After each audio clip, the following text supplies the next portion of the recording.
আজকে বাংলাদেশের 3 বারের সাবেক প্রধানমন্ত্রী, গণতন্ত্র, সার্বভৌমত্ব এবং বাংলাদেশের মর্যাদা রক্ষায় অতন্দ্র প্রহরী আপসী নেত্রী বেগম খালেদা জিয়া ভোর 6টার সময় শাহাদত বরণ করেছেন। ইন্না লিল্লাহি ওয়া ইন্না ইলাইহি রাজিউন। গোটা জাতির মতো আজকে আমাদের সরকারে যারা আছেন আমরাও গভীরভাবে শোকাভিভূত। এই শোকের পরিবেশে আজকে বিশেষ আয়োজনে প্রধান উপদেষ্টার সভাপতিত্বে উপদেষ্টা পরিষদের একটা বিশেষ সভা অনুষ্ঠিত হয়েছে। সভার শুরুতে সাবেক প্রধানমন্ত্রী বেগম খালেদা জিয়ার মৃত্যুতে দাঁড়িয়ে 1 মিনিটের নীরবতা পালন করা হয় এবং তার মাগফিরাত কামনা করে মোনাজাত করা হয়। মোনাজাত পরিচালনা করেন আমাদের ধর্মমন্ত্রী। সবাই বেগম জিয়ার মৃত্যুতে আগামীকাল থেকে 3 দিনের জন্য রাষ্ট্রীয় শোক প্রস্তাব গৃহীত হয়েছে এবং আগামীকাল সাধারণ ছুটির ঘোষণার সিদ্ধান্ত হয়েছে। সবাই বেগম জিয়ার মৃত্যুতে একটি শোক প্রস্তাব গৃহীত হয়। শোক প্রস্তাব পাঠ করেন আমাদের তথ্য ও পরিবেশ উপদেষ্টা। সবাই সিদ্ধান্ত হয় যে বাংলাদেশে যত দূতাবাস আছে পৃথিবীর বিভিন্ন প্রান্তে সেখানে শোক বই খোলা হবে। সভায় বিশেষ আমন্ত্রণে অংশ নেন বিএনপির মহাসচিব জনাব মির্জা ফখরুল ইসলাম আলমগীর। তিনি সাবেক প্রধানমন্ত্রী বেগম খালেদা জিয়ার পক্ষ থেকে, খালেদা জিয়ার পরিবার, বেগম এবং দলের পক্ষ থেকে অন্তর্বর্তীকালীন প্রতি কৃতজ্ঞতা প্রকাশ করেন এবং বেগম জিয়ার নিরাপত্তা সহ সকল ক্ষেত্রে প্রয়োজনীয় সহযোগিতা প্রদান করার জন্য ধন্যবাদ জানান। মির্জা ফখরুল ইসলাম আলমগীর সাহেব আমাদের সভাকে অবহিত করেন যে আগামীকাল বুধবার বাদ জোহর জাতীয় সংসদের দক্ষিণ প্লাজা এবং এর সংলগ্ন মানিক মিয়া এভিনিউতে বেগম খালেদা জিয়ার জানাজা অনুষ্ঠিত হবে।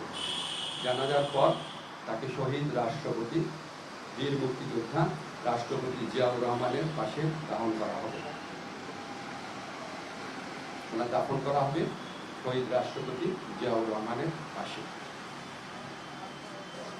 আজকে সবাই বেগম জিয়ার দাফন এবং জানাজা সম্পর্কিত বিষয়ে সরকার সব ধরনের সহযোগিতা প্রদান করবে বলে জানিয়েছেন মাননীয় প্রধান উপদেষ্টা। মাননীয় প্রধান উপদেষ্টা ডক্টর মোহাম্মদ ইউনূস সভায় বেগম জিয়ার বিষয়ে বিভিন্ন স্মৃতিচারণ করেন। একটা কথা বলতেই হচ্ছে যে উনি আমাদেরকে মনে করিয়ে দেন শেষ যখন দেখা হয়েছিল বেগম জিয়া ওনার সাথে একান্তে অনেকক্ষণ কথা বলেছিল।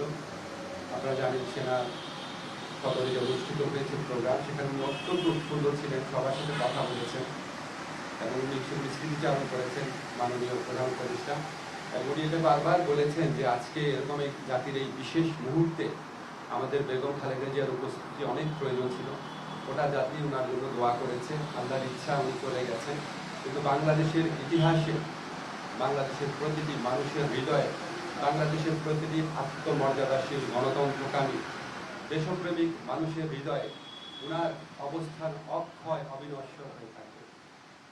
আমি ব্যক্তিগতভাবে মনে করি বাংলাদেশের ইতিহাসে এত শ্রদ্ধা, এত সম্মান, এত ভালোবাসা নিয়ে এরকম একজন নেতৃত্ব চলে যাওয়া এটা একটা বিশেষ মুহূর্ত এবং আমরা বাংলাদেশের প্রতিটা মানুষ এই শোকে একত্রিত হয়েছি। একত্রে আমরা আগামীকাল শোক দিবস পালন করবো, এরপরে যেদিন শোক দিবস পালন করবো সবাই আমরা বেগম খালেদা জিয়ার প্রতি যথার্থ সম্মান প্রদর্শনের জন্য ওনার যে জানাজা হবে এবং ওনার যে দাফন কাজ হবে সেটা আমরা অত্যন্ত শৃঙ্খলার সাথে আফগান পরিবেশে আমরা আমাদের সবার দায়িত্ববোধ থেকে সুশৃঙ্খলভাবে এই অনুষ্ঠানগুলো আমরা দাফন এবং জানাজার যে কর্মসূচি রয়েছে সেগুলো আমরা পালন করবো। এই প্রত্যাশা আমরা ব্যক্ত করছি। ধন্যবাদ। আমরা কয়টা কোশ্চেন নিব? মোস্তফা মল্লিক। স্যার, আমার প্রশ্নটা হচ্ছে যে সবই আপনি বললেন সকাল থেকে আরো বলা হয়েছে মিনিটে আপনারা জানাবেন সরকার এবং বিএনপির পক্ষ থেকে বলা হয়েছে।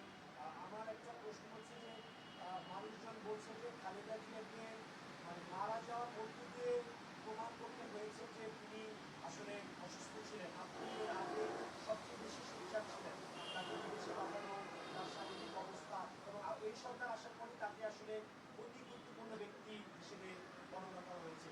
কিছুটা তো নির্দয় আচরণ হয়েছিল আগের সময়। আপনি আগের সময় নির্দয় আচরণের কথা বললেন।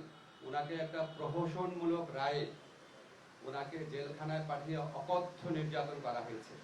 বেগম খালেদা জিয়াকে যেই মামলায় দোষী সাব্যস্ত করা হয়েছে, এটা যে প্রহসনের একটা রায় ছিল, এটা যে একটা সম্পূর্ণ সাজানো রায় ছিল, এটা আমাদের সর্বোচ্চ আদালতের আপিল এবং রিভিউয়ের মধ্যে দিয়ে প্রমাণিত হয়েছে। সর্বোচ্চ আদালত সুপ্রিম কোর্টের আপিলের ডিভিশনের রায়ের মধ্যে বারবার বলা হয়েছে যে বেগম জিয়াকে যেই মামলায় সাজা দেওয়া হয়েছে সেটা সম্পূর্ণ রংলি, উদ্দেশ্য প্রণোদিতভাবে, জিজ্ঞাসা প্রসূতভাবে ওনাকে সাজা দেওয়া হয়েছিল। ওনাকে জেলখানায় বিভিন্ন সময় যেভাবে নির্যাতন করা হয়েছিল, ওনাকে আমরা হয়তো এত তাড়াতাড়ি হারাতাম না।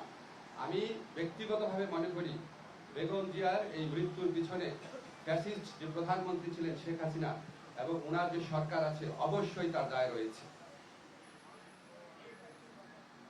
মারুফা,